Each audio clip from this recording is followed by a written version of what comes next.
नमस्कार, आदाब, कैसे हैं आप लोग? बचपन में हम सभी ने एक परिभाषा ज़रूर पढ़ी होगी, भाषा की परिभाषा। तो वो क्या कहती है, चलिए जानते हैं।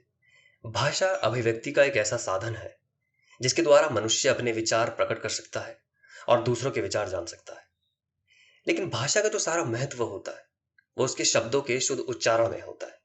यदि उच्चारण अशुद्ध है, तो बोलने वाला व्यक्ति कितना ही विद्वान हो, लोग उसे जाहिल समझेंगे। और शुद्ध उच्चारण के लिए उस शब्द के शुद्ध रूप को जानना बहुत ज़रूरी है। तो एक लफ्ज़ हर रोज़ में हमारी कोशिश यही रहेगी कि आप लोग उस शब्द के सही उच्चारण, उसको सही लिखने का तरीक़ा मालूम करें और उसे अपनी नज़्म, अपनी ग़ज़लों में इस्तेमाल करें। तो पहला जो लफ्ज़ होगा, वो आज रात 9 बजे आएगा टीएसएस क्लासरूम पर। तो प्लीज़ उस पेज को जाकर ज़रूर फ़ॉलो करें और अपने दोस्तों से शेयर करें। Thank you.